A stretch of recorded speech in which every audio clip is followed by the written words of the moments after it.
Look, imagine this scenario. You perform what you think is a flawless upper blepharoplasty. Right. A perfect case. Yep. Your incisions are pristine, your fat resection is conservative, and you close perfectly. But a week later, the patient is furious because their opposite eye, the one you didn't even touch, is suddenly drooping. Oh, man, it's a nightmare. Welcome to the deep dive. Today, we are unpacking why routine eyelid surgery simply does not exist and how missing a single, tiny clinical detail can snowball into a surgical disaster. Yeah, that really is the reality of modern blepharoplasty. I mean, the era of the cookie cutter approach where you just excise an arbitrary pinch of skin and pull out some fat, that is completely dead. It's gone. Totally. Today's approach is a three-dimensional game. It relies on volume preservation, soft tissue transfer, and really recognizing distinct anatomical variations across gender and ethnicity. Right, because you cannot look at an aging eyelid and just see excess tissue. Exactly. You have to see the structural deficits beneath it. And a structural disaster almost always starts with a missed detail in the clinic, long before the patient hits the operating room table. 100%. So if catching those red flags keeps us out of trouble, let's look at where guys usually trip up first. I mean, in a busy clinic, a lot of surgeons just eyeball the globe position. But you are saying we absolutely need to use herd exophthalmometry on everyone to avoid a trap. Yeah, you have to. Eyeballing it is exactly how you miss a negative vector until the patient is, bleeding on the table. You have to evaluate the globe position relative to the inferior orbital rim objectively. What's the normal baseline there? Normal prominence is in the range of 16 to 18 millimeters. What you are hunting for is the clear distinction between a negative vector and a positive vector. Break down the mechanics of that negative vector for us. Like, why does it change the entire surgical plan? Well, a patient with a negative vector has a prominent eye with incredibly poor vertical support for the lower lid.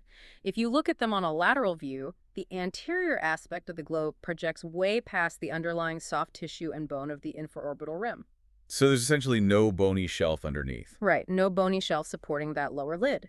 So the lid is relying entirely on soft tissue tension just to stay up against gravity. If you go in there and disrupt that tension with, say, a standard skin muscle flap, the lid just gives way. Like it totally collapses. Yeah. Whereas a positive or normal vector means the globe does not project beyond that rim, so you have structural safety built in. Okay, so identifying that prominent eye forces you to rethink your support strategy. But globe position is really only half the preoperative battle. You also have to carefully evaluate the upper lid for ptosis. Oh, absolutely. And here, you really need to contrast a congenital pull levator function with an acquired eponeurotic dehiscence. Right, because the clinical presentation between the two is entirely different. The underlying mechanism is completely different. With congenital ptosis, the levator muscle itself is structurally abnormal, or it's fibrotic. So it just doesn't move well. Exactly. You will measure less than 4 millimeters of excursion when they look up and down. You cannot just tighten that muscle. I mean, that patient often needs a frontalis suspension. Got it. But with acquired aponeurotic dehiscence, which is what we see all the time in our aging population, the levator function is actually normal. You will see over 10 millimeters of excursion. So the muscle works fine, but the transmission of force is broken. Yes. The aponeurosis has just slipped or stretched away from the tarsal plate. Precisely. And clinically, you'll see the eyelid crease sitting artificially high in these acquired cases because the dermal attachments from the levator aponeurosis have been disrupted. The muscle pulls, but the eyelid barely moves. Which brings us right back to that nightmare scenario we started with. You cannot talk about ptosis evaluation without detailing the cover test. I mean, this is how you unmask contralateral subclinical ptosis and avoid an angry patient. Yeah, the cover test is mandatory. It all comes down to Herring's law of equal innervation, right? Right. The brain does not send separate signals to each eyelid. It sends an equal symmetrical signal to both levators supplied by cranial nerve 3. Cranial nerve 3. Yeah. So think about the mechanics. If one lid is severely drooping, the brain panics. It fires a massive surge of electricity to treat and lift that heavy lid, but because of Herring's law, that same massive signal goes to the opposite side. Which means if the opposite lid is only mildly weak like a subclinical ptosis, that massive surge of nerve signal acts like a crutch. Exactly. It keeps it wide open. That is the trap right there. You see one droopy eye and one normal eye. Yep. But when you cover that primary ptotic eye for, say, 5 minutes during your exam, you take away the visual stimulus. The brain stops fighting. Ah, so the signal drops. the massive nerve signal drops right back to baseline, and suddenly that normal opposite eye drops too. You just unmasked the subclinical ptosis right there in the chair. You know, Hearing's law always reminds me of trying to fix a wobbly table at a restaurant. Oh, that's a great way to look at it. Yeah, you shove a coaster under one short leg to level it out, only to realize the opposite leg was actually deficient all along. Perfect analogy. If you miss that in the clinic, you fix the obvious eye, the brain stops overcompensating, and the patient comes back a week later with the other eye drooping. It is completely preventable. 100% preventable. So moving past the mechanical exams, in real life, how are you navigating the dry eye evaluation? Because standard blepharoplasty can ruin a patient with poor tear film. It's a huge deal. You have to perform a Schirmer's test. You place the filter paper strips in the lower cul-de-sac. Less than 10 millimeters of wetting after a 5-minute period is a massive red flag. A hard stop. Pretty much. If you aggressively excise skin in a patient with a dry eye, you will cause exposure keratopathy. At a minimum, if you still proceed, you might need a temporary tarsorrhaphy suture at the end of the case just to limit corneal exposure during that early postoperative edema phase. You also have to dig into their history because the answers change your timing. A really common one today is recent LASIK. Oh, yeah. Those patients need to wait at least 6 months before you even touch their eyelids, right? Because the laser severs the corneal nerves, which temporarily destroys the feedback loop for tear production. Right. Those nerves need time to regenerate. And you also need to heavily limit or entirely avoid surgery in patients with active Graves' disease, benign essential blepharospasm, or severe rosacea. Why are those absolute deal breakers? Because the mechanisms here fight against everything we do in surgery. I mean, Graves' disease gives you lid retraction and exophthalmos due to extraocular muscle hypertrophy and orbital fat expansion. Right. Blepharospasm is an involuntary spastic disorder of the orbicularis. Cutting skin will not fix a neurologic spasm. I mean, those patients need botulinum toxin. Sure. And severe rosacea frequently involves ocular manifestations with decreased tear film production. You do a standard skin excision on them, and you are basically setting up the perfect conditions for a corneal ulceration. Wow. Okay, so if catching those red flags keeps us out of trouble before the first incision, the next place surgeons immediately get into trouble is the upper lid markings. Oh, absolutely. Because if you get the markings wrong, the whole operation unravels before you even pick up a scalpel. Let's move top down here. Right, so the markings dictate your final aesthetic result. You want the eventual scar to lie exactly in the natural upper lid crease, hiding it completely when the eye is open. What are the numbers we're looking for? For women, that marking is typically 8 to 10 millimeters above the ciliary margin. For men, the tarsal plate is generally shorter, so the crease sits lower, roughly 7 millimeters above the margin. But I see guys treating this like a generic template. If you just draw a standard 10-millimeter line on an Asian patient, you've completely botched the operation. The anatomy simply does not support that line. You're exactly right. You have to respect the anatomical differences. In the Asian eyelid, the orbital septum fuses with the levator aponeurosis much lower down, sometimes right at the superior tarsal border. Which changes everything. It does. It allows the preaponeurotic fat to sit much lower, preventing the aponeurosis from sending attachments into the dermis to form a high crease. That is why the native crease is typically, 4 to 6 millimeters. So forcing it higher is a mistake. Yeah, if you try to force a high occidental crease on an Asian patient, it looks surgical and completely unnatural. Let's underline the most critical measurement here, though. Regardless of where that lower crease line sits, you must preserve 10 to 15 millimeters of skin between the lower border of the eyebrow and the upper lid marking. That is a non-negotiable rule. Yeah. If you cheat that distance just to get rid of more upper lid skin, you guarantee ligophthalmos. I mean, they will physically lack the tissue required to close their eyes. And once your markings are set and the skin is excised, you use the open sky approach to access the preaponeurotic space. Right. You remove a thin strip of orbicularis oculi muscle and open the orbital septum widely across the entire length of the incision. This immediately exposes the central and nasal fat pads, which are sitting right on top of the levator aponeurosis. Now, fat management in this space is where guys get nervous. You have to use direct sculpting with a needle tip cautery. You want precision, taking only what easily bulges past the orbital rim. Exactly. The common pitfall here is clamping and blindly pulling the fat. Oh, man. It is incredibly dangerous, specifically with the nasal fat pad. Look, the nasal pad is anatomically distinct from the central pad. It is more fibrous, it has a Hmm. distinct pale white color, and crucially, it houses the medial palpebral artery. That is the real surgical fear. If you blindly clamp that fibrous nasal pad, pull it forward, and cut, you can easily transect that artery before you cauterize it. And then it's gone. Right, the vessel retracts deep into the orbit and bleeds uncontrollably behind the septum. And you also risk pulling on the surrounding structures. If you aggressively pull that nasal fat, you can drag and injure the trochlea or the superior oblique muscle. Which is a disaster. You wake the patient up and they have permanent diplopia just because you were too aggressive with a hemostat. This brings up a classic resident trap. In real life, guys open the septum, they see a bulge laterally in the upper lid, and their immediate instinct is, great, lateral fat pad, let's excise it. Yeah, I see it all the time. But that lateral fullness is often a ptotic lacrimal gland. Mistaking the gland for fat is a devastating error. You see, the lacrimal gland lacks a true, distinct capsule. It is actually divided into an orbital lobe and a palpebral lobe by the lateral horn of the levator aponeurosis. Okay. As patients age, the supportive fascia weakens and the gland prolapses forward. So if you see it bulging, you must suspend it. You place a permanent suture from the gland directly to the arcus marginalis just inside the superior orbital rim. But you never resect it. I mean, you resect that prolapsed lacrimal gland and you drop the patient into severe, irreversible dry eye syndrome. Never resect it. And while you are working in that pre-aponeurotic space, managing the fat in the gland, you are constantly working directly over the levator aponeurosis. Right. Inadvertent disinsertion or thermal injury to the aponeurosis during this dissection is exactly what causes postoperative acquired ptosis. That is why a lot of us perform supratarsal fixation before closing. Yeah, it's a great technique.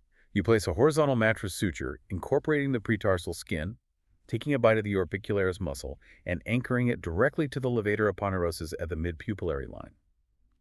It secures the crease depth and anchors the structures to prevent that aponeurotic slip. It creates a crisp, well-defined crease and reinforces the lifting mechanism. Now, if the upper lid is all about precision and tissue preservation, the lower lid is a completely different beast. Absolutely. The lower lid is entirely about structural support and fighting gravity. Your primary enemy here is the dreaded scleral show. You essentially have two main approaches to choose from, right? The transconjunctival approach and the subciliary skin muscle flap. And the transconjunctival approach is often the go-to for young patients, as well as Asian or African American patients. Yeah. The massive advantage of the transconjunctival approach is that it completely preserves the orbicularis oculi muscle. You go through the conjunctiva and the capsulopalpebral fascia from the inside. So you avoid the front entirely. Exactly. You can access all three lower fat pads without disturbing the anterior lamella or the motor nerves to the orbicularis. It drastically reduces the risk of postoperative lid retraction. But sometimes you are dealing with significant excess skin and severe festoons, and you just have to use the subciliary skin muscle flap. Right, you have no choice. When you do, there's a critical step that you cannot skip.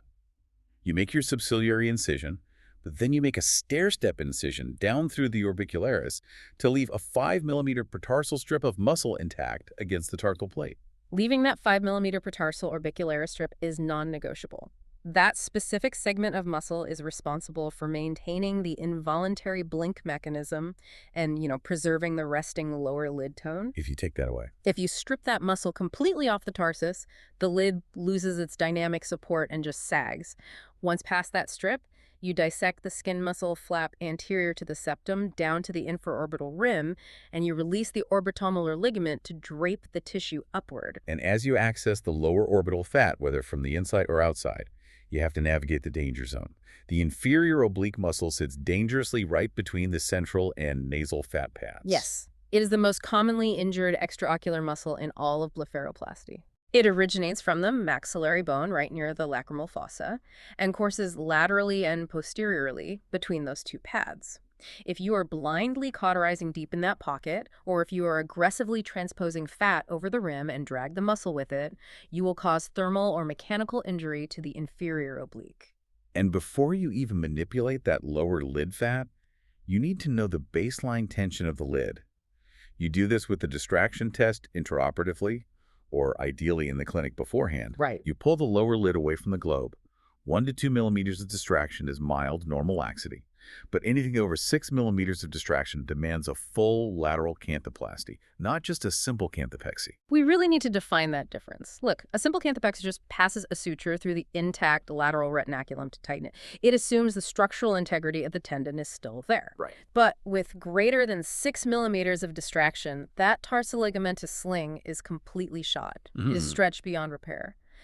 You have to perform a lateral canthotomy to divide the canthus and a cantholysis to release the inferior crus of the lateral canthal tendon. You're completely reconstructing it. Yeah, you mobilize the lower lid, resect 2 to 3 millimeters of full-thickness lid margin to physically shorten it, and then anchor the tarsal plate directly to the interlateral orbital rim.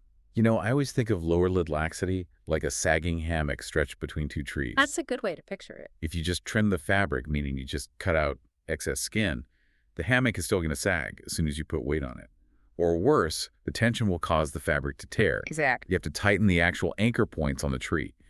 And in this anatomy, that anchor point is the lateral canthus. Building on that hammock analogy, exactly where you place that anchor suture inside the lateral orbital rim dictates your functional success. You use a permanent, non-absorbable horizontal mattress suture.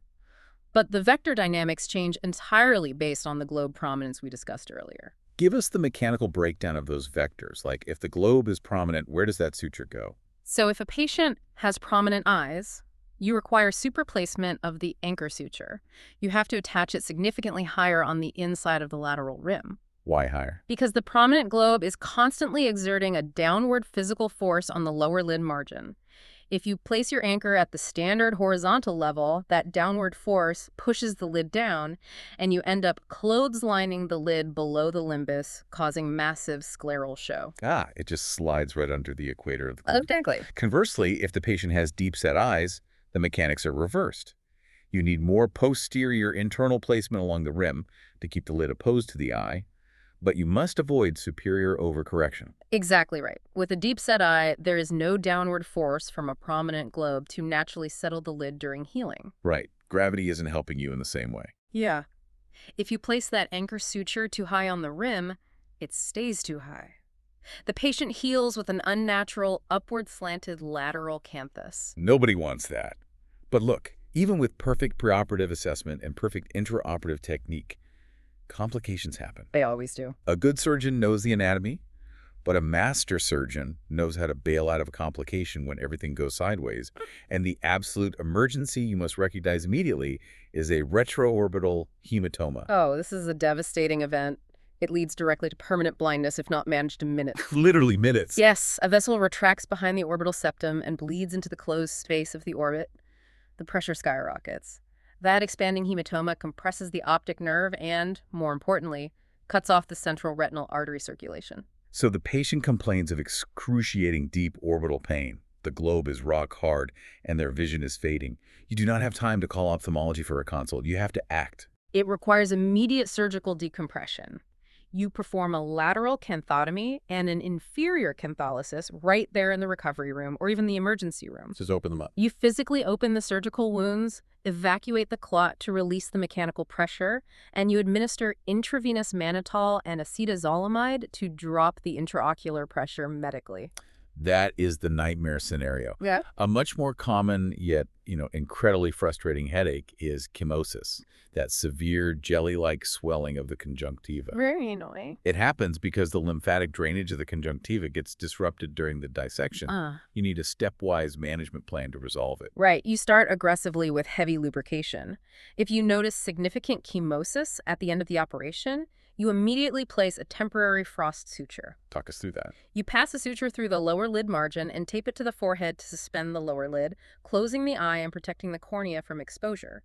Okay. If the chemosis persists postoperatively, you escalate to topical steroid drops like Tobradex to shut down the inflammation. But there's a hard stop at 2 weeks for those steroid drops, right? Absolutely. You cannot keep a patient on ophthalmic steroids past 2 weeks due to the severe risk of inducing steroid response glaucoma from elevated intraocular pressure. You have to transition them off and rely on lubrication. Let's talk about the timing for reoperation on a postoperative ectropion. The lower lid is pulling away from the globe. The patient is miserable, tearing constantly. You are stressed out just looking at them. The psychological instinct as a surgeon is to rush back into the operating room and fix it immediately. You have to fight that instinct with everything you have. You must wait out the poor tissue compliance for 2 to 3 months. It's hard to do, but you have to wait. You do. The healing tissues hit their peak proliferative phase around 6 weeks. The scar tissue is hyperomic and incredibly rigid. If you operate at 6 weeks, you are basically dissecting through wet concrete. That sounds awful. It is. You cannot mobilize the planes, and you will inevitably make the lower lid retraction worse. The only clinical exception to that waiting period is if there is a clear, obvious technical failure, right? Like if you see them at week 2 and the canthopexy suture clearly popped, the lateral canthus is blunted and detached, you can go in early to re-anchor it before the massive scar phase sets in. Right, that's the one exception. Otherwise, you manage that ectropion conservatively with upward massage and tape support for months until the scar matures and softens. Exactly. Now, another late-stage presentation that requires patience and a specific workup is the patient who shows up 6 or 8 weeks post-op with persistent erythema or inflammatory nodules along the incision line. And you have already ruled out a standard suture abscess or minor staph cellulitis. Yeah, you do not just throw a third round of standard oral antibiotics at a late-presenting nodule. That is a failure of diagnosis. Those late-stage presentations should immediately trigger a workup for atypical infections. You need to be thinking about atypical mycobacteria or fungal infections. Well, what's smooth? If there is drainage, you must send it for acid-fast stains, KOH prep, and specific atypical cultures. And if there is no drainage, like if you are just seeing non-tender, firm inflammatory nodules presenting more than 6 weeks out, you have to consider a systemic issue unmasked by the surgery. Like what? Like non-case eating granulomas indicating possible cutaneous sarcoidosis. You would need a serum angiotensin-converting enzyme level and a chest x-ray to work that up. It really highlights the fact that postoperative care requires just as much diagnostic rigor as the preoperative exam. Absolutely. Let's bring all these critical maneuvers together for everyone. Respect the dry eye. If they fail the Schirmer's test, you change your surgical plan or you don't operate. Preserve the upper orbital fat, especially around the inner pad septum, to avoid leaving the patient with a hollow, cadaveric look. And protect the inferior oblique muscle by dissecting precisely between the central and nasal lower fat pads. And of course, always evaluate the baseline laxity to determine if you need to anchor the lateral canthus to support the lower lid structure against gravity. Here is a final clinical challenge to keep in mind. The next time a patient sits in your chair for a blepharoplasty consult, look at them as a three-dimensional structural puzzle. Ask yourself, do they really need superficial skin removed? Or is their aging actually a function of deep bony resorption and mid-face descent? Because if the foundation is collapsing, cutting away the curtain won't fix the window. Often, what looks like excess skin actually requires targeted volume augmentation and structural support instead. Recognizing that difference changes the entire trajectory of your surgical practice.